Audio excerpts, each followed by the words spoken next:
عدد ما تحب وترضى. الحمد لله وكفى وسلام على عباده الذين اصطفى. أما بعد فأعوذ بالله من الشيطان الرجيم. بسم الله الرحمن الرحيم.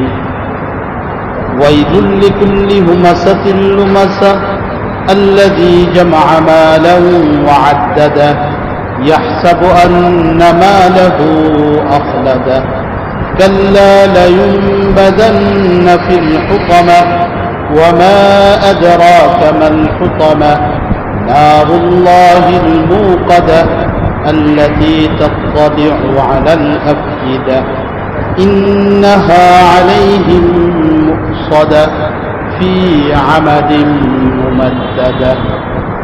وعن عمر بن الخطاب رضي الله تعالى عنه قال قال رسول الله صلى الله عليه وسلم إن الله يرفع بهذا الكتاب أقواما ويدع به آخرين أو كما قال عليه الصلاة والسلام. কোরআন কারীমের ছোট্ট একটি সূরা তেলাওয়াত করে তার তাফসীর প্রাসঙ্গিক কিছু আলোচনা করা এবং শোনার সুযোগ আল্লাহ রাব্বুল আলামিন আমাদেরকে দিয়েছেন।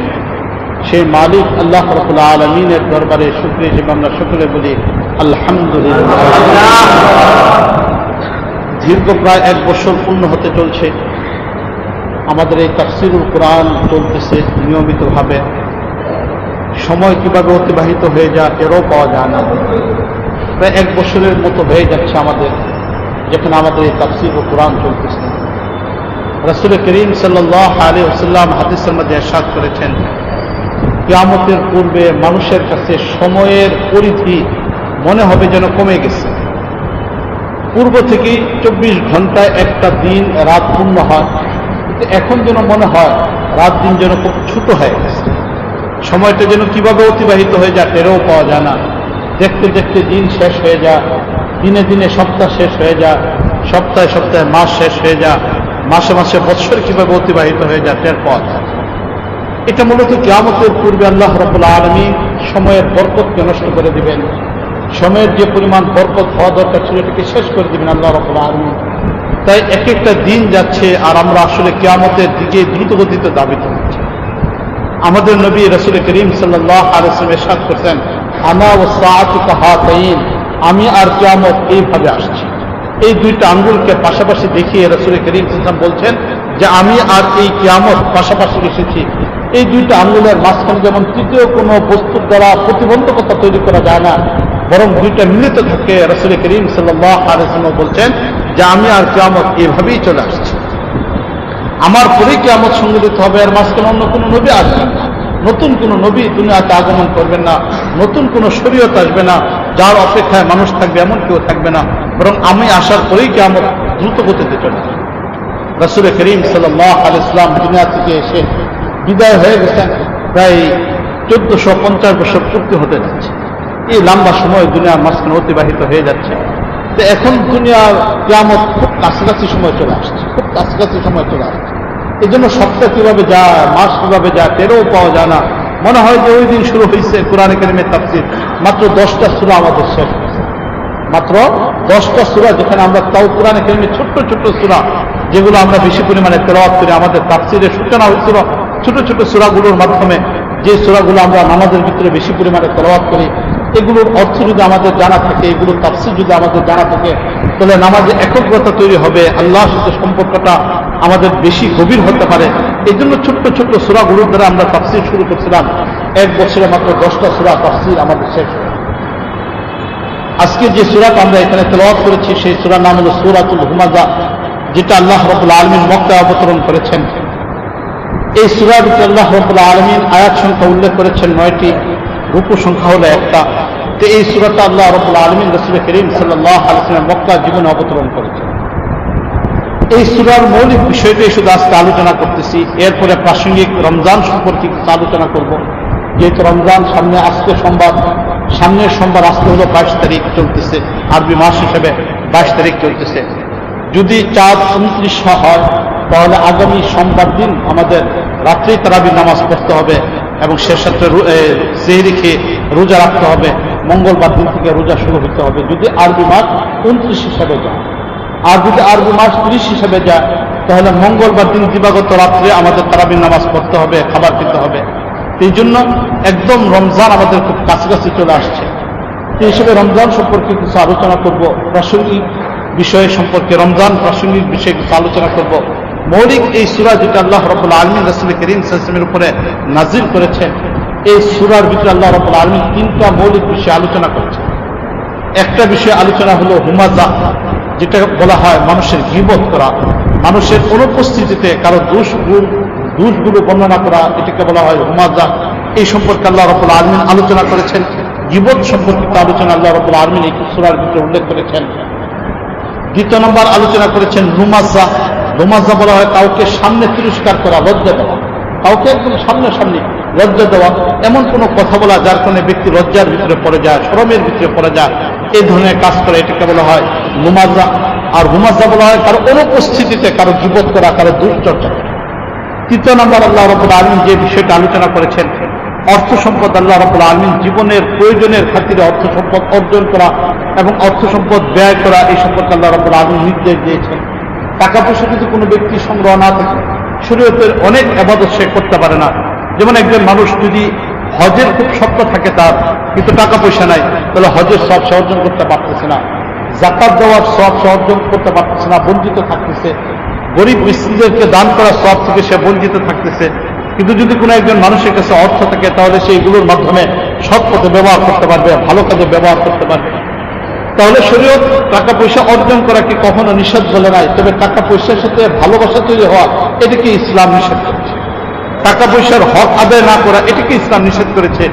সম্পদ অর্জন করার পরে যদি কোনো একজন মানুষ যথাযথভাবে টাকা পয়সার হক আদায় করে তাহলে এই টাকা পয়সা তার জন্য পরকালে সওয়াবের, অনেক সওয়াবের অর্জনের মাধ্যম হয়ে দাঁড়াবে। কিন্তু যদি টাকা পয়সা না থাকে তাহলে এই পরিমাণ সওয়াব অর্জন করতে পারবে না। তো এই জন্য ইসলাম টাকা পয়সা অর্জনের অনুমতি দিয়েছে, তবে টাকা পয়সার সাথে যেন ভালোবাসার সম্পর্কটা না হয়, হৃদয়ের গভীরে যেন তার সাথে সম্পর্কটা না হয়। এই জন্য আল্লাহ রাব্বুল আলামিন ইরশাদ করছেন, আল্লাযী জামাআ মালাহু ওয়া আদ্দাদা, যে ব্যক্তি দুনিয়ার মহাব্বতের মাধ্যমে টাকা পয়সা অর্জন করছে, টাকা পয়সার মাধ্যমে ভালোবাসা, টাকা পয়সার প্রতি ভালোবাসা হয়েছে, এই ভালোবাসার বহিঃপ্রকাশ হলো ওয়া আদ্দাদা, সে কিছুদিন পরে পরে গণনা করে কত টাকা ব্যাংকে জমা হয়েছে, কত টাকা তার আছে, কত টাকা নাই, এই বিষয়গুলো যার ভিতরে দোষ রয়ে গেছে।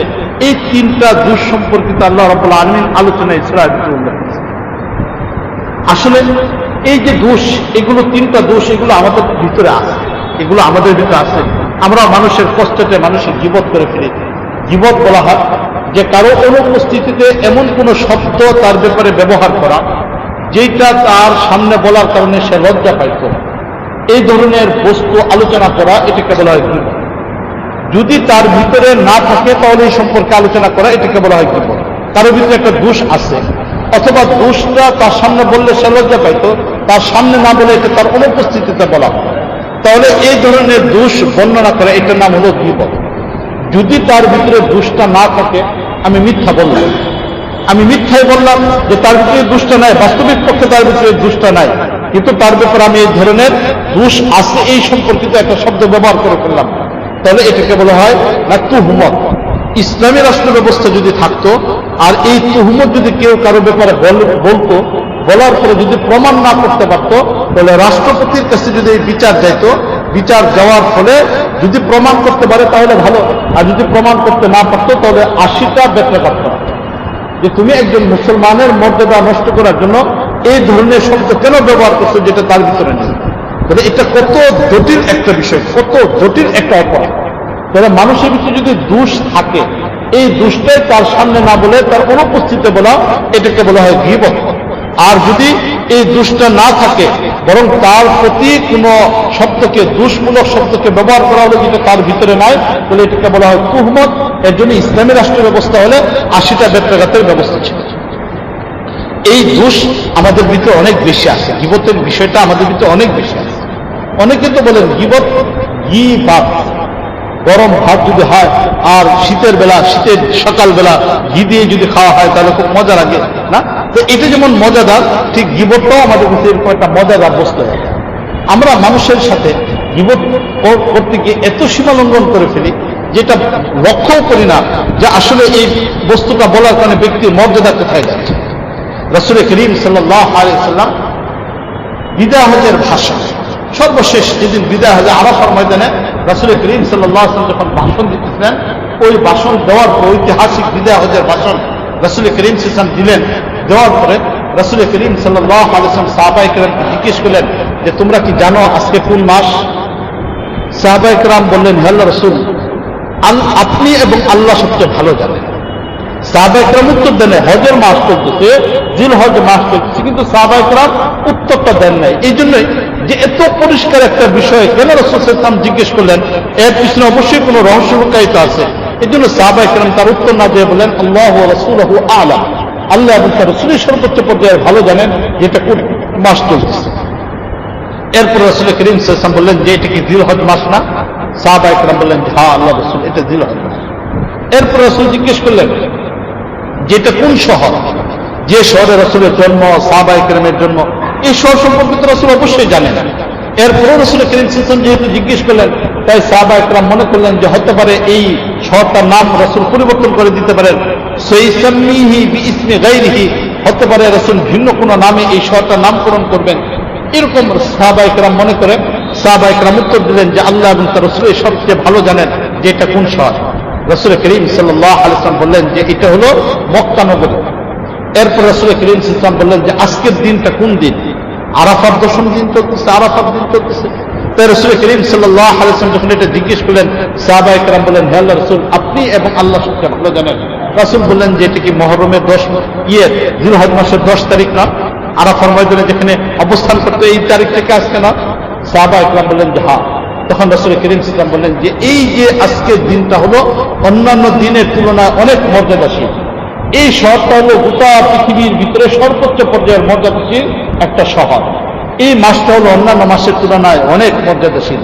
জেনে রাখো আমার সাহাবায়ে কেরাম, আজকের দিন এই মক্কা নগরী এই মাসের চেয়ে একজন মুমিনের মর্যাদা অনেক বেশি। একজন মুমিনের মর্যাদা এই সব কিছুর চেয়ে অনেক বেশি। তাহলে এখন এই যে একটা কথা বলে যে মর্যাদা, মুমিনের হৃদয় ভাঙ্গা, মুমিনের মর্যাদাকে নষ্ট করা, কাবাঘর ভাঙ্গা, আসলে এটা হাদিস না, কিন্তু ওই হাদিসের অংশ বিশেষ অনুবাদ করা যেতে পারে। যেহেতু রাসূল করিম সাল্লাল্লাহু আলাইহি ওয়াসাল্লাম মুমিনের মর্যাদাকে কাবাঘরের মর্যাদার চেয়ে বেশি পরিমাণ দিয়ে দিচ্ছেন, জিলহজ মাসের 10 তারিখের চেয়ে বেশি মর্যাদা দিচ্ছেন, ওই মাসের চেয়ে বেশি মর্যাদা দিচ্ছেন।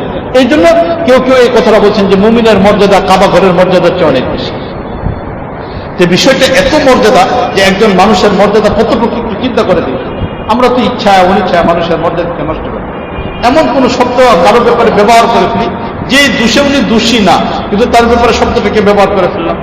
আমাদের উলামায়ে কেরামের ব্যাপারে জঙ্গিবাদ বলা হয়, মৌলবাদ বলা হয় না। জঙ্গিবাদ কাকে বলে তাও তো কখনো জানি, কোনোদিন অস্ত্রটা পর্যন্ত হাতে নিলাম না, কোনোদিন পর্যন্ত কোনো একটা অস্ত্র, কোনো একটা ছুরি কাউকে কোনোদিন মারছি, এটাও কেউ কোনোদিন বলতে পারবে না যে রাস্তাঘাটে কোনোদিন মারামারি করছি, কোনোদিন যা কাউকে থাপ্পড় দিচ্ছি, রিক্সা ভাড়া নেওয়া কোনোদিন ঝামেলা করছি, কোনোদিন কোনো অস্ত্র হাতে নিচ্ছি, বন্দুকটা হাতে নিয়ে একটু ধরছি, এরও কোনোদিন না।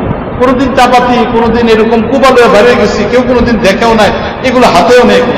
কিন্তু এরপরেও তো আমাদের শুনতে হয় যে আমরা জঙ্গিবাদ, আমরা মৌলবাদ, আমাদের আরো কত ধরনের শব্দ বিশেষণ দেওয়া। এই যে একটা শব্দ ব্যবহার করা হচ্ছে না, অথচ এর সাথে কোনো ধরনের সম্পর্ক নাই, এটাকে বলা হচ্ছে গীবত, এটাকে তুহমত। ইসলামী রাষ্ট্র থাকলে যারা এই শব্দগুলিকে ব্যবহার করতেছে, ইসলামী রাষ্ট্রপ্রধান যিনি থাকতেন উনি এইগুলির বিচার করতেন, তখন এই বিচারে যিনি এই শব্দটা ব্যবহার করছেন তাকে 80টা ব্যর্থকার করা। এত জটিল একটা বিষয়, কিন্তু শব্দ ব্যবহার করে ফেলতেছে। এই জন্য শব্দ ব্যবহার করার ক্ষেত্রে খুব সতর্ক থাকা উচিত যেন গীবত না হয়ে যায়। দ্বিতীয় নম্বর, লুমাজা শব্দকে এখানে ব্যবহার করা হচ্ছে, যেটা বললাম কাউকে লজ্জা দেওয়া, কাউকে সরাসরি লজ্জা দেওয়া। আগের তুলনায়, গীবতের তুলনায় এটা এক হিসেবে অনেক বড় একটা বিষয়। একই তো হলো গীবত করার কারণে ব্যক্তি অনুপস্থিতিতে লজ্জা পাইছে, এই ব্যক্তিটা কোনোদিন জানে না, কিন্তু তার ব্যাপারে একটা শব্দ ব্যবহার করলাম, তার মানসিক অবস্থাটা ভেঙে যায় না, তার মনটা খারাপ হয়ে যায়। কিন্তু সরাসরি যখন কাউকে অপদস্থ করা হচ্ছে তখন তো এটা আরো জটিল হয়ে দাঁড়াচ্ছে, তার মনটাকে ভেঙে দেওয়া হচ্ছে, তার মর্যাদাকে নষ্ট করে দেওয়া হচ্ছে। এই জন্য এটা এক হিসেবে গীবতের চেয়ে অনেক বড় একটা বিষয়। মানুষ আসলে এই কাজগুলো কেন করে? মানুষ নিজেকে বড় মনে করা, অন্যের গীবত করা, না এরকম ভাবে অন্যকে লজ্জা দেওয়া কেন দেয়? দুইটা কারণে সাধারণত মানুষ, একটা হলো হুব্বে যা, সেটা হলো নিজের ক্ষমতা, নিজের মর্যাদা, নিজের বরত্ব, এর কারণে মানুষ অন্যকে তুচ্ছ করে। দ্বিতীয় নম্বর হলো হুব্বে দুনিয়া, দুনিয়ার মহাব্বত, দুনিয়ার মহাব্বত। এই দুইটা হলো সকল ঔষধের মূল, সকল রোগের মূল। ইসলামের দৃষ্টিকোণ থেকে এই দুইটা হলো একটা সকল বস্তুর মূল। যত ধরনের মানুষের ভিতরে খারাপ আছে, সব খারাপের মূল হলো হুব্বে যা, হুব্বে মাল, অথবা হুব্বে যা, হুব্বে দুনিয়া, দুনিয়ার মহাব্বত। এর পাশাপাশি হলো মানুষের অন্তরের ভিতরে নিজেকে ভালো মনে করা, নিজেকে খুব বড় মনে করা। এই দুইটা বিষয় হলো মূল। এই দুইটা এত জটিল, যেটা প্রত্যেকের ভিতরে আছে। আমাদের ভারত উপমহাদেশের বড় বুজুর্গ কুতুবুল ইরশাদ রশিদ আহমদ গাঙ্গুহি রহমতুল্লাহ আলাইহি অনেক বড় বুজুর্গ ছিলেন, অনেক বড় আল্লাহওয়ালা ছিলেন, কল্পনাও করা যাবে না। আমরা আমাদের ছোট পাত্রের দ্বারা ওনারা কি পরিমাণ ইবাদত করতেন, কি পরিমাণ মুজাহাদা করতেন, এটা আমরা কল্পনাও করতে পারি না, কি পরিমাণ ওনাদের ইবাদত ছিল। ওই যুগের এত বড় বড় মানুষগুলো তাদের দিকে কেন দাবিত হইতেন না? অনেকে আছে আল্লাহওয়ালাদেরকে অস্বীকার করে, বুজুর্গদেরকে ব্যাপারে মন্তব্য করে ফেলে না, অনেকেই এরকম করে ফেলে না। ভাই, তোমার ছোট পাত্র দ্বারা তুমি হয়তো অনেক কিছুই বুঝো না। আমাদের বুদ্ধি কতটুকু, বিবেক কতটুকু, অভিজ্ঞতা আমাদের কতটুকু। তো এই ছোট্ট অভিজ্ঞতার দ্বারা সবকিছু তো বোঝা সম্ভব নয়। এই জন্য কোনো কিছু আমার বুদ্ধি বিবেকে ধরা না পড়লেই, আমার হিসেবে ধরা না পড়লেই এটাকে অস্বীকার করে, এটা তো উচিত না। বাতাসকে দেখা যায়, অনুভব করে, এটা হচ্ছে অস্বীকার করে, দেখা গেল না দেখা। এই জন্য কেউ করা যাবে, অস্বীকার করা যাবে, করা যাবে। তো রশিদ আহমদ গাঙ্গুহি রহমতুল্লাহ আলাইহি অনেক বড় বুজুর্গ ছিলেন, আল্লাহওয়ালা ছিলেন। উনি জিকির করতেন, ভারতে জিকির করতেন, রাতের বেলা শেষ রাত্রে ওইটা জিকির করতেন। প্রথম যখন পীর সাহেবের কাছে গেছেন, হাজী আহমদুল্লাহ মুহাজির মক্কি রহমতুল্লাহ আলাইহির কাছে গেছেন, বড় একজন আলেম ছিলেন রশিদ আহমদ গাঙ্গুহি রহমতুল্লাহ আলাইহি। এত বড় আলেম ছিলেন উনি। আজকে আমরা ভারত উপমহাদেশে যারা হাদিস পড়াই, ওনার এলেমের মুহতাজ। আমরা ওনাদের এলেম ছাড়া আমরা এলেম পাবো না। আমাদের হাদিসের সনদ ওনাদের সাথে সম্পর্কশীল, এরপর হলো হাদিসের ব্যাখ্যা ওনাদের কাছ থেকে আমাদের নিতে হয়। ওনারা আমাদের প্রতি ইহসান করছেন, যার কারণে আমরা ওনাদের প্রশংসা গাইতে হয়, ওনাদের আলোচনা করতে হয়। বড় অনেক আলেম ছিলেন উনি। তো বড় যে যত বেশি হয়, যদি কোনো আল্লাহওয়ালা সোহবত না হয়, তার ভিতরে অহংকার চলে আসে। সাধারণ মানুষের অহংকার আর আলেমের অহংকারের মধ্যে অনেক বেশ কম আছে। সাধারণ মানুষের ভিতরে এলেমের পরিধি কম, যার কারণে তার ভিতরে অহংকারটাও ছোট থাকে। কিন্তু আলেম যিনি হন, তিনি তার ভিতরে যদি কোনো আল্লাহওয়ালা সোহবতের দ্বারা পরিবর্তন না এসে থাকে, তাহলে যেহেতু তার ভিতরে এলেম আছে, তাই অহংকারটা তার ভিতরে অনেক বড়। শয়তান যেমন এলেম ছিল, ফেরেশতাদের ভিতরে ছিল, লম্বা সময় পর্যন্ত ফেরেশতাদের ভিতরেই তো সে কাটাইছে, কিন্তু মুআল্লিমুল মালায়েকা, ফেরেশতাদের উস্তাদ ছিলেন উনি। তাহলে ফেরেশতাদের যে এলেমের পরিমাণ তার বেশি ছিল, কিন্তু যখন সে অহংকার করছে আনা আকবার, তখন শব্দ ব্যবহার করে ফেলছে আমি হলাম সবচেয়ে বড়। তাহলে বুঝে গেল এলেমের একটা পাওয়ার আছে, যে পাওয়ারটা মানুষকে অহংকারের দিকে নিয়ে যায়। রশিদ আহমদ গাঙ্গুহি রহমতুল্লাহ আলাইহি বড় আলেম হওয়ার কারণে ওনার ভিতরে এই বিষয়টা ছিল, অহংকারটা অনেক বেশি ছিল। তাই উনি সিদ্ধান্ত নিলেন যে কারো কাছে বায়াতও হবে না, কোনো কিছু হবে না। কিন্তু ওনার সঙ্গী কাসিম নানতুবি রহমতুল্লাহ আলাইহি হাজী সাহেবের কাছে বায়াত হয়েছেন। হাজী সাহেবের কাছে বায়াত হওয়ার কারণে উনি বারংবার বলেন যে ভাই বায়াত হয়ে যাও, বায়াত হয়ে যাও, ওনার সাথে এসরাই তাআল্লুক করো, তোমার জীবনে পরিবর্তন আসবে। তো উনি একবার যাবেন, গিয়ে অথবা যে কোনো একটা অনুষ্ঠানে যাবেন, যাওয়ার পথে পড়ছে, থানা ভবনটা পড়ছে। তো চিন্তা ভাবনা করলেন যে আমার সাথী কাসেম বারবার আমাকে বলে এই লোকটার কাছে আসার জন্য, আচ্ছা আজকে যেহেতু আসলাম, যাওয়ার পথে ওনার সাথে একটু দেখা করে দেন। এই বিষয়টাকে চিন্তা করে উনি গেলেন দেখা করার জন্য। তো যখন গেলেন দেখা করার জন্য, যাওয়ার পরে ভিন্ন রকম একটা প্রতিক্রিয়া চলে আসছে মনের ভিতরে। তো অল্প সময়ের জন্য গেছেন দেখা করার জন্য, কিন্তু থাকতেছে, এখন আর উঠতেছেন না। তো যখন জোহরের নামাজ শেষ হয়ে গেল, আসরও শেষ হয়ে গেছে, যাচ্ছেন না, তখন হাজী সাহেব বললেন যে রশিদ আহমদ এক কাজ করো, থেকেই যাবে, যাওয়ার দরকার নেই। তো রশিদ আহমদ গাঙ্গুহি রহমতুল্লাহ আলাইহি বললেন ঠিক আছে, হয়তো থাকলাম। তখন বলছে যে যেহেতু থাকার নিয়ত করছে, তো বায়াতটাও হয়ে যাও। তো বলতেছেন যে হযরত বায়াত হইতে পারি, শর্ত হইল কয়েকটা। এক নম্বর শর্ত হলো জিকির করতে পারতাম, জিকির লেগে শেষ রাত্রে উঠতে হবে, এটা পারতাম। দ্বিতীয় নম্বর, তাহাজ্জুদের নামাজ পড়তে পারতাম, শেষ রাত্রে উঠে তাহাজ্জুদের নামাজ পড়বো, এটাও পারবো না। শেষ রাত্রে জিকির করবো, এটাও পারবো না। এই দুইটা যদি মানেন তাহলে বায়াত হইতে পারবো, এছাড়া আমি বায়াত হতে পারবো। তাহাজ্জুদের নামাজ সকল বুজুর্গদের বৈশিষ্ট্য, তিনি বলতেছেন এটা পড়বেন না, আবার বলতেছেন জিকির করতে পারবেন না। তো রশিদ আহমদ গাঙ্গুহি রহমতুল্লাহ আলাইহির এই অবস্থা শুনে হাজী সাহেব বললেন ঠিক আছে যাও, কোনো অসুবিধা নাই, তোমার বায়াত হয়ে যাও, জিকিরেরও দরকার নেই, তাহাজ্জুদের নামাজ পড়ার দরকার। বলেন ঠিক আছে। বাস এই কথাটুকু বলে বায়াত করে নিলেন। রাতের বেলা খাদেমদেরকে বলে দিলেন, ওইখানেও খানকা আছে, আমি নিজে ওই খানকাতে গেছি, থাকছি, হাজী আহমদুল্লাহ মহাজির মুফতি রহমতুল্লাহ আলের খানকা, থানা ভবনে যেখানে। তো এখানে রাত্রের বেলা খাদেমদেরকে বলে দিলেন যে মৌলভী রশিদের বিছনাটা আমার বিছনার সাথে দিয়ে দিন। হাজী সাহেব বললেন যে রাত্রে থাকার ব্যবস্থাটা দুইজনের পাশাপাশি করে দিল।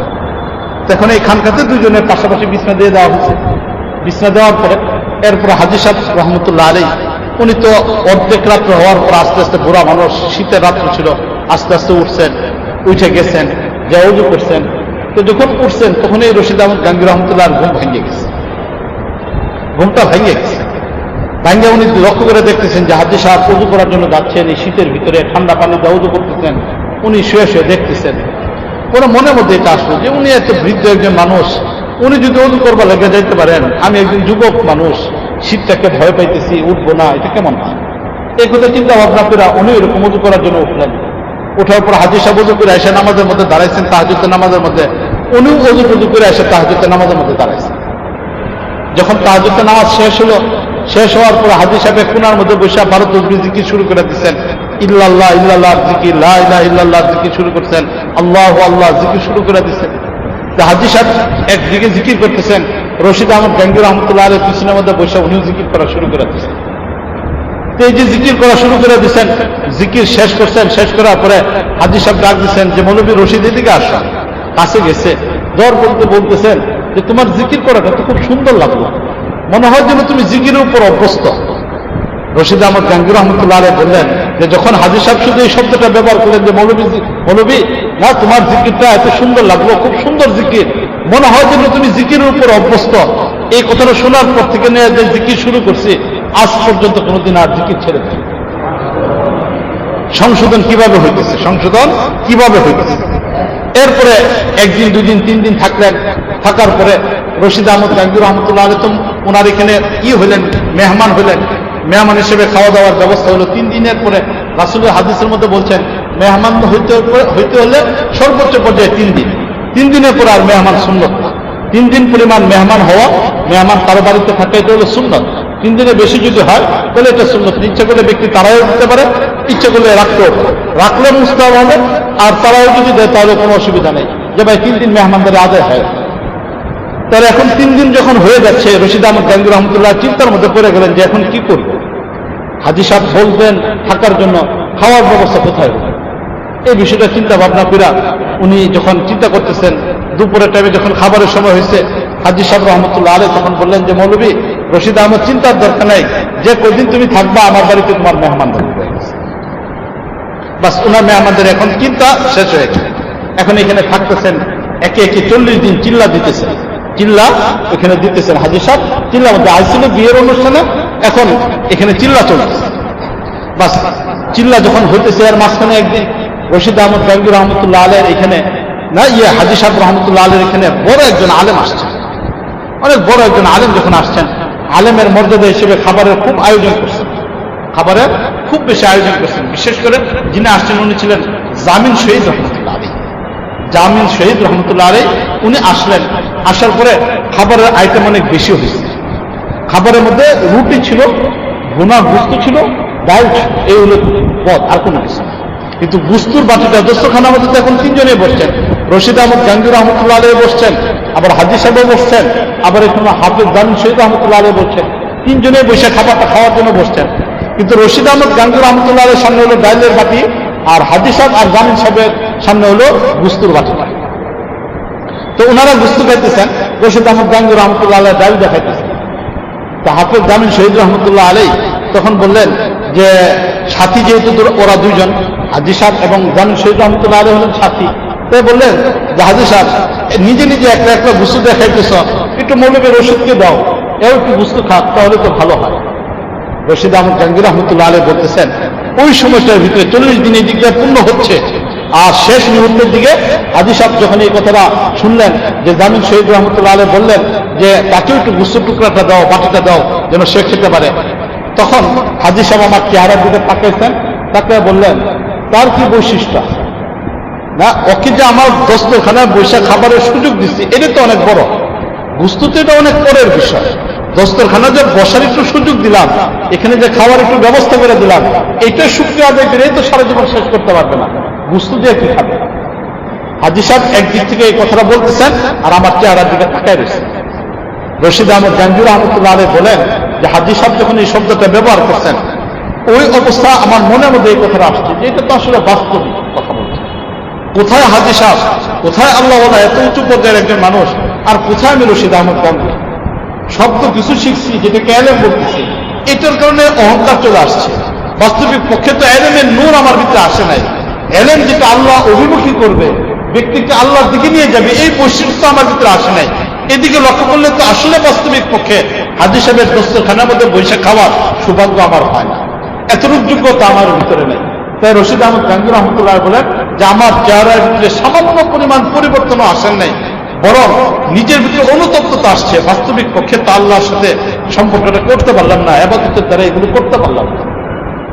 যখন এই বিষয়টা আসছে, আসার পরে খাওয়াটা শেষ, হাজী সাহেবের পরীক্ষাও হয়ে গেছে যে না, এটা পরিবর্তন হয়ে গেছে, নিজের ভিতর থেকে অহংকার দূর হয়ে গেছে। মৌলিক যে বিষয়টা ছিল অহংকার, অহংকার কি হয়ে গেছে?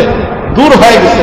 বাস ডাক দেন না, বললেন যাও, আমার পক্ষ থেকে তোমাকে খেলাফত দিয়ে দিলাম, এজাজত দিয়ে দিলাম, আমার ভিতরে যে বৈশিষ্ট্যগুলো আছে এগুলো এখন তোমার ভিতরে যাবে, তুমি এগুলোকে নিয়ে মানুষের ভিতরে ইসলাহ করা কাজের মধ্যে তুমি লিপ্ত হয়ে যাবে। তাহলে এই অহংকারগুলো অন্য কোনো পদ্ধতিতে দূর হবে না, দূর হবে কোথায়? কোন আল্লাহওয়ালা সোহবতের। গীবত যেগুলোর মূল হচ্ছে কি? নিজেকে বড় মনে করা, যেটা অহংকারকে তৈরি করে, এগুলো দুনিয়ার অন্য কোনো বস্তুর মাধ্যমে অর্জন করা যাবে না। এগুলো দূর করার জন্য কোন আল্লাহওয়ালা সোহবতে উঠাইতে হবে, কোন আল্লাহওয়ালার জুতা ঠিক করতে হবে, কোন আল্লাহওয়ালার এখানে যাতায়াত করতে হবে, নিজেকে সঁপে দিতে হবে, তাহলেই কেবলমাত্র অহংকারগুলো অন্তর থেকে দূর হবে। এর পাশাপাশি দুনিয়ার মহাব্বত, এটা অন্তর থেকে দূর করতে হবে। দুনিয়ার মহাব্বত হোক, এটাও আল্লাহওয়ালা সোহবত দূর করতে হবে। আবার এরকম ভাবে না, নিজেকে বড় মনে করা, অহংকারের যেটা মূল, এটাও কোন আল্লাহওয়ালা সোহবতে অর্জন করতে হবে। এই জন্য এই সূরাটার ভিতরে এই তিনটা মৌলিক খারাপ বস্তু থেকে আল্লাহ রাব্বুল আলামিন ইরশাদ করেছেন। আসলে আল্লাহ রাব্বুল আলামিন কি চান আমাদের কাছ থেকে? আল্লাহ রাব্বুল আলামিন চান যে আমরা যেন সর্বোচ্চ পর্যায়ে আল্লাহ রাব্বুল আলামিনকে ভালোবাসি। শরীয়ত আমাদের কাছে তিনটা বস্তু চায়। শরীয়ত, ইসলাম, দ্বীন আমাদের কাছে তিনটা বস্তু চায়। এর মধ্যে একটা হলো সর্বোচ্চ পর্যায়ে আল্লাহর সাথে যেন আমাদের ভালোবাসা থাকে। দ্বিতীয় পর্যায়টা হলো আল্লাহর রঙের দ্বারা যেন আমাদের জীবনটা পরিচালিত হয়। সিবগাতাল্লাহ ওমান আহসানু মিনাল্লাহি সিবগাত। আল্লাহর যে রং আর কেউ সুন্দর লাগাইতে পারে না। তাই আল্লাহর রঙে রঙিন হইতে হবে, জীবনটা যেন আল্লাহ রঙে রঙিন হয়ে এই দুনিয়াতে জীবন যাপন হয়। মৃত্যুর পরে প্রথম ধাপেই যেন জান্নাতে চলে যাওয়া যায়। আর তৃতীয় নম্বর হলো জান্নাতে যাওয়ার পরে আল্লাহ রাব্বুল আলামিনের দিদার যেন নসিব হয়। শরীয়ত আমাদের কাছে এই তিনটা চায়। এই জন্য শরীয়ত মাঝে মাঝে এমন কিছু ইবাদত দিছে, যে ইবাদতগুলোর মাধ্যমে আল্লাহ রাব্বুল আলামিনের ভালোবাসা অর্জন যেন আমাদের হয়, এটা আল্লাহ রাব্বুল আলামিন এমন কিছু ইবাদত দিয়ে আমাদেরকে সুযোগ দিয়ে দিচ্ছে। সেই ইবাদতগুলোর মাঝে একটা ইবাদত হলো এই রমজানুল মুবারক। সেই ইবাদতের একটা ইবাদত হলো রমজান। কারণ আমি এর আগে উল্লেখ করেছিলাম যে যত ধরনের ইবাদত বান্দার উপর আল্লাহ রাব্বুল আলামিন মানুষের উপরে ফরজ করছেন, মূল ইবাদত কয়টা? দুইটা। মূল ইবাদত হলো দুইটা, একটা হলো নামাজ, একটা হলো হজ। একটা হলো নামাজ, একটা হলো হজ। নামাজ হলো আল্লাহ রাব্বুল আলামিনের রাগকে থামানোর জন্য। নামাজের সহযোগী ইবাদত হলো যাকাত। নামাজের সহযোগী ইবাদত হলো যাকাত। দ্বিতীয় মৌলিক ইবাদত হলো আল্লাহর সাথে মানুষের ভালোবাসার প্রকাশ করার জায়গা হলো হজ। হজ যাওয়ার জন্য আল্লাহর ভালোবাসাটা অন্তর মধ্যে থাকতে হবে। আল্লাহর ভালোবাসাটা অন্তর থেকে দূর করা, ভালোবাসা তৈরি হয় না দুইটা কারণে। একটা হলো পরিবারের প্রতি ভালোবাসা, একটা হলো দুনিয়ার খাবার দাবার এগুলোর প্রতি ভালোবাসা। তাহলে এখন এই যে পরিবারের স্ত্রী সন্তানের ভালোবাসা অন্তর থেকে যায় না, তাদের কারণেই তো আমরা পিতা হিসেবে কষ্ট করি, স্বামী হিসেবে কষ্ট করি। তাহলে সন্তানের মুখের দিকে তাকায় বাবা মা সব ধরনের কষ্টগুলি করতেছেন। আবার এই কষ্ট করতে যায় দুনিয়ার মহাব্বত অন্তরের মধ্যে আসতেছে। আর দুনিয়া কামাই করে গেলে গা এই খাবারটা পেটটাকে চলানোর জন্যই তো, একটু ভালো বাড়িতে থাকা, পেটটাকে ঠিক মতো চলা, শরীরের মধ্যে একটু ভালো পোশাক পরা, জীবনের মানটাকে একটু সুন্দর করে, এই জন্যই তো দুনিয়া কামাই করে। তাহলে খাবার এটা হলো একটা বস্তু যেটার প্রতি আমাদের ভালোবাসা রয়ে গেছে। একটা হলো সন্তানাদি স্ত্রীর প্রতি আমাদের ভালোবাসা আছে। রমজান আমাদেরকে কি চায়? রমজান আমাদের কাছে এই কথাটা বলে, রমজানের চাঁদ যখন ওঠার পরে মাগরিবের পর থেকে নেওয়া, রাত্র যেহেতু ইসলামে আগে, এই জন্য রাত্রটা যখন শুরু হয়ে যায়, রাত্রটা শুরু হওয়ার পরেই এরপরে আইসা তারাবির নামাজ দ্বারা করাই দিচ্ছে। তারাবির নামাজ কয় রাকাত পড়তে হবে? 20 রাকাত পড়তে হবে। যারা বলে 8 রাকাত তারা ভুল। এ ব্যাপারে দুইটা বই আছে, একটা লিফলেট আকারে ছোট আকারে, তারাবির নামাজ 8 রাকাত 20 রাকাত না, তারাবির নামাজ 20 রাকাত 8 রাকাত নয়। এই ব্যাপারে আমার সম্পাদনায় একটা বই আছে, মার্কেটে পাওয়া যাবে। একদম যত ধরনের প্রমাণ দরকার সব ধরনের প্রমাণের দ্বারা প্রমাণিত করে দেওয়া হয়েছে 8 রাকাতেই হলো তারাবি, 20 রাকাত হলো তারাবি, 8 রাকাত কোন অবস্থায় তারাবি নামাজ হতেই পারে। একদম যত ধরনের প্রমাণ দরকার সব ধরনের প্রমাণের দ্বারা এটা দিয়ে দেওয়া হয়েছে এবং চ্যালেঞ্জ করে দেওয়া হচ্ছে যে যারা 8 রাকাতের কথা বলেন তারা আমাদের কাছে আসেন, আমরা আপনাদের সামনে বসতে চাই, একদম খোলামেলা বসতে চাই। যত ধরনের প্রমাণ আপনাদের কাছে আসে নিয়ে আসেন, আমরা বসতে চাই যে 20 রাকাতেই হাদিসের দ্বারা প্রমাণিত, 8 রাকাত কোনোভাবে প্রমাণিত হয় না। তাই তারাবি নামাজ 20 রাকাত যখন পড়লো, আল্লাহর সাথে একটা সম্পর্ক হয়ে গেল। কোরআন এখানে তেলাওয়াত হলো, আল্লাহর সাথে একটা সম্পর্ক হলো। এই সম্পর্কের পরে এরপরে তারাবি নামাজের পরে যখন বাদশাহ যাবে তখন আর স্ত্রীর সাথে মিলামিশার চাহিদাটা থাকে না। এরপরে মনে আবার সেই সাথে উঠে হবে যে খাবার খাইতে হবে, এই জন্য দেখা যাবে ফজরের নামাজ পড়তে হবে, স্ত্রী থেকে একটু দূরে থাকে। স্ত্রীর সাথে দূরে থাকার কারণে আস্তে আস্তে স্ত্রীর মহব্বতটা আস্তে আস্তে অন্তর থেকে কমতে থাকে। আবার এখন শেষ সাথে খাইছে, আবার সারাদিন খাবারের কোনো সুযোগ নাই। তাহলে দেখা গেল খাবারের প্রতি যে মহব্বতটা ছিল এটাও কমে গেছে। এরপরে স্ত্রী সন্তানের প্রতি যে ভালোবাসাটা ছিল রোজা রাখার কারণে এটা আস্তে আস্তে কমতেছে। প্রথম 20 দিন বাড়িতে থাকার খাবারের একটু সুযোগ সুবিধা রয়েছে, লাস্টের 10 দিনের লেগে কোথায় দিয়ে দেওয়া হয়েছে? এতেকাফের লেগে মসজিদে যাওয়ার কথা বলে দেওয়া হয়েছে। এখন মসজিদে গেলে স্ত্রী সন্তান সবকিছু থেকে আলাদা, বাড়িতে যে খাবারের সুযোগটা ছিল এটা এখন আর নাই। কোথায় চলে গেছে? মসজিদে চলে গেছে। এই লাস্টের 10 দিন মসজিদে পড়ে থাকার পরে এখন কি হলো যে আল্লাহর ঘরের মধ্যে যখন পড়ে রইল, আল্লাহর ঘরের মধ্যে থাকার কারণে অন্তরের মধ্যে আল্লাহর ভালোবাসা জায়গা নিয়ে গেছে। এই আল্লাহর ভালোবাসার যখন জায়গাটা নিয়ে নিল, অন্তরের থেকে সন্তান স্ত্রীর মহব্বত চলে গেল, দুনিয়ার মহব্বত চলে গেছে। আল্লাহর মহব্বত যখন চলে আসছে, এখন বান্দা কি চাইবে? ভালোবাসা চায়, ভালোবাসার মানুষটাকে ধরার জন্য, ভালোবাসার মানুষটাকে কাছে পাওয়ার জন্য। এখন মানুষের অন্তরের মধ্যে আগুন জ্বলা শুরু হয়ে গেছে। এই শুরুটাকে এখন তাকে হজের দিকে নিয়ে যাবে। এই জন্য রমজান মাসের পরেই হজের মাস শুরু হয়ে গেছে, যে যাও ভালোবাসার আগুনটাকে নিবানোর জন্য। এই দুনিয়াতে তো আল্লাহকে দেখা যাবে না, একটা জায়গা আছে যে জায়গাতে গিয়ে তুমি একটু ঘোরাফেরা করলে তোমার হৃদয়ের আগুনটা আস্তে আস্তে নিববে। সেই জায়গাটা হলো বাইতুল্লাহ। যাও তুমি ছুটে যাও বাইতুল্লাহর কাছে, ওইখানে গিয়ে তুমি কি করো? আল্লাহকে ডাকো, আল্লাহর সাথে সম্পর্ক করো। মূল আবাদত হলো হজ, মূল আবাদত হলো নামাজ। এই দুইটা প্রাসঙ্গিক। নামাজের সাথে সম্পর্ক হলো যাকাতের, আর রমজানের রোজা সম্পর্ক হলো কার সাথে? হজের সাথে। আল্লাহ রাব্বুল আলামিন মানুষের হৃদয়ের সর্বোচ্চ পর্যায়ের ভালোবাসা তৈরি করার জন্য এই রমজানের রোজাকে ফরজ করছেন। এই জন্য রমজান যখন আমাদের সামনে চলে আসতেছে, আমাদের এখন উচিত হলো সব ধরনের গান্দিগি থেকে, সব ধরনের খারাপ অবস্থান থেকে নিজেকে পবিত্র করে দুনিয়াবি ঝামেলা থেকে মুক্ত হয়ে রমজানটা যথাযথভাবে কাটানোর জন্য আমাদের চেষ্টা করা। এই জন্য সামনের সোমবার যেটা আমাদের সামনে আসতেছে, হতে পারে এই সোমবারটা থেকেই রমজানের মাস শুরু হয়ে যাবে। এই জন্য আমরা এখন থেকে প্রস্তুতি নিয়ে নিই, বিশেষ করে লাস্টের 10 দিন ইতিকাফের জন্য প্রস্তুতি নিয়ে নিই। ব্যবসায়ী ভাইরা যারা ব্যবসাটাকে একটু ভোলার চেষ্টা করেন, লাস্টের 10 দিন তো কাপড় কিনা দেনা একদম নয় সময় মূল সারা বছরের ব্যবসা করে ফেলছে না, একেবারে সব কিছু। ওইটা হলো পরীক্ষা, ওই সময়টা হলো পরীক্ষা, যে কোন পরীক্ষার মধ্যে আমি যাবো, দুনিয়া কামানোর পরীক্ষা না পরকাল কামানোর পরীক্ষা, কোনটা আমাদের লিপ্ত হবো, এটা সিদ্ধান্ত আমাকে নিতে হবে। এই জন্য আমরা যারা আছি এখন থেকে রমজানটাকে ইবাদতের মধ্যে কাটানোর জন্য চেষ্টা করি। আল্লাহ রাব্বুল আলামিন আমাদের সকলকে বুঝা এবং আমল করার তৌফিক দান। সূরার কথা বলছিলাম যে এই 3টা দোষ থেকে আমাদের মুক্ত হইতে হবে। রমজানটাকে আমরা ব্যবহার করি যেন সব ধরনের দুষ্কৃতি থেকে মুক্ত হয়ে আমরা জীবনযাপন করি। আর রমজানের সাথে আমাদের কোরআনে কারীমের সম্পর্ক, এই জন্য রমজান আসতেছে, কোরআনে কারীম শিক্ষার জন্য আমরা চেষ্টা করি। এরপরে আমাদের তাফসীর মাহফিল যে বিষয়টা না, আমাদের গত রমজানে তো তাফসীর মাহফিলটা সোমবার দিন জোহরের পরে, যদি এই সোমবার দিন না তারাবি যদি হয়ে যায়, আমাদের রমজান যদি শুরু হয়ে যায়, তাহলে তার রাত্রেবেলা তাফসীর মাহফিল হবে না। আর যদি রমজান শুরু না হয় তাহলে তো সন্ধ্যার পরেই টের পাওয়া যাবে ইনশাল্লাহ আমি চলে আসবো। আর এরপর থেকে যে এইগুলি চলবে রমজানের সোমবার পর্যন্ত, এই সোমবারগুলিতে আমাদের জোহরের নামাজের পরেই ইনশাল্লাহ তাফসীর মাহফিল হবে। গতবার যেভাবে হয়েছে এভাবে হবে লাস্টের 10 দিন বন্ধ থাকবে, লাস্টের 10 দিন আমি এতেকাফে বসে থাকবো। যেহেতু লাস্টের 10 দিন আমি এতেকাফে বসে আলহামদুলিল্লাহ 2000 থেকে নিয়ে শুরু করে মাঝখানে 1 বছর বসতে পারি নাই, 16 পর্যন্ত, এই লম্বা 15 বছর পর্যন্ত আমি কখনো রমজানের 40 দিনেই বাসা থেকে বাদ হইয়া মসজিদের মধ্যে কাটানোর জন্য চেষ্টা করি। রাত্রিগুলো আর বাসায় আমি যাতায়াত করি না। 40 দিন একদম পুরা দমে 40টা দিন আমি ওই যে এখন থেকে শুরু হয়েছে, এর আগে থেকে রমজানের 10 দিন আগে থেকে শুরু হয়েছে, রাত্রিগুলো আমি বাসাতে না থাকা আমি মসজিদে, আমাদের খানকাতেও এরকম 40 দিনের জন্য চিল্লার জন্য মানুষ চলে আসছে। তো এই রমজানটা আমি এইভাবে কাটানোর জন্য চেষ্টা করি। মাঝখানে দিনের বেলায় কখনো কখনো একটু বাসায় যাই, জরুরত পূর্ণ করার জন্য বাসায় যাইতে হয়, বাজার টাজার প্রয়োজন হয়, আর লাস্টের 10 দিন পুরো এতেকাফের মধ্যে বসি। এই 15 বছর যাবত এইভাবেই চলে আসতেছে। তা আমরা যদি চলতে পারি তাহলে আপনারা পারবেন না? না, ইচ্ছে করলেই আল্লাহ রাব্বুল আলামিন সুযোগ করে দিলেন, শুধু প্রয়োজন বান্দারিটা আগে বাড়ে। হাদিসের মধ্যে আসছে, কোন মানুষ যদি আল্লাহকে পাওয়ার জন্য 1 বিঘাত পরিমাণ আগে বাড়ে, তাহলে আল্লাহ রাব্বুল আলামিন তার দিকে 1 হাত পরিমাণ আগে বাড়ে। বান্দা যদি 1 হাত পরিমাণ আগে বাড়ে, আল্লাহ রাব্বুল আলামিন 2 হাত পরিমাণ আগে বাড়ে। বান্দা যদি হাইটে যাওয়া আরম্ভ করে, আল্লাহ রাব্বুল আলামিন রহমত করে দৌড়ে তুলে উঠানোর জন্য আল্লাহ রাব্বুল আলামিন চলে। তাহলে আল্লাহ রাব্বুল আলামিন তো আমাদের অপেক্ষা আছে, শুধু একটু হিম্মতের প্রয়োজন।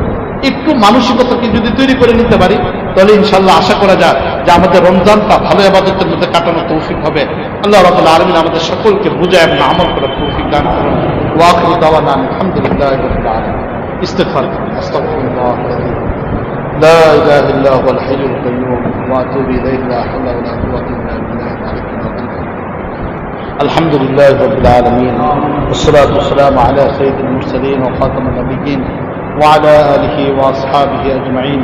مولاي كريم يا الله يا الله শাবানের শেষ দিকে আল্লাহ, ইয়া আল্লাহ রমজান কাছাকাছি চলে আসতেছে, ইয়া আল্লাহ এমন টাইমে কোরআনে কারীমের তাফসীরে পড়ে তোমার শাহী দরবারে হাত উঠাইলাম, আমাদের জীবনের সব গুনাহগুলোকে মাফ করে দাও আল্লাহ। ইচ্ছা অনিচ্ছায় যত গুনাহ করছি সব মাফ করে দাও ইয়া আল্লাহ। সামনের জীবনে আর গুনাহ করব না, তওবা করতেছি, তওবার উপর অবিচল থাকার তৌফিক দান করো ইয়া আল্লাহ। তোমার মহব্বত আমাদেরকে দান করো ইয়া আল্লাহ, তোমার মারিফত আমাদেরকে দান করো ইয়া আল্লাহ। আমাদের হায়াত রমজান পর্যন্ত বাড়িয়ে দাও ইয়া আল্লাহ। রমজানের ফয়েজ বরকত আমাদেরকে দান করো, রমজান যেন ইবাদতের মধ্যে কাটাইতে পারি তৌফিক দান করো ইয়া আল্লাহ। আমাদের পরিবার পরিজনগুলির ভিতরে পরস্পর মহব্বত দান করো, উলফত ভালোবাসা দান করো, স্বামী স্ত্রীর ভিতরে মহব্বত দান করো, বাবা মা সন্তানাদের ভিতরে মহব্বত দান করো, ভাই বোনদের ভিতরে পরস্পর মহব্বত দান করো। আমাদের পরিবারগুলিকে দিনদার বানায় দাও, প্রত্যেককে তার যথাযথ হক আদায় করার তৌফিক দান করো ইয়া আল্লাহ। প্রত্যেককে তার যথাযথ হক আদায় করার তৌফিক দান করো ইয়া আল্লাহ। পরস্পর ঐক্য তৈরি করার তৌফিক দান করো। অনৈক্য থেকে আমাদেরকে হেফাজত করো আল্লাহ, অনৈক্য থেকে আমাদেরকে হেফাজত করো আল্লাহ। খায়শাতে নফসের চাহিদা পূর্ণ করা থেকে আমাদেরকে হেফাজত করো আল্লাহ ইয়া আল্লাহ। শয়তানের ধোঁকা থেকে তুমি আমাদেরকে হেফাজত করো আল্লাহ ইয়া আল্লাহ। তুমি আমাদের এই সব তাফসীরে মাহফিল, এই কোরআন তেলাওয়াত, এই কোরআন পড়া ইয়া আল্লাহ, আমাদের এই ছোট ছোট ইবাদতগুলিকে তুমি কবুল মঞ্জুর করে নাও। এগুলো উসিলা করে পরকালে তুমি আমাদেরকে জাহান্নাম থেকে রক্ষা করো ইয়া আল্লাহ। এই দুনিয়া থেকে বিদায়ের সময় ঈমানের সাথে উঠাই নিও আল্লাহ। সাল্লাল্লাহু তাআলা আলাইহি ওয়া আলা আলিহি ওয়া আসহাবিহি আজমাইন। আমিন বিরহমাতিকা ইয়া আরহামার রাহিমিন।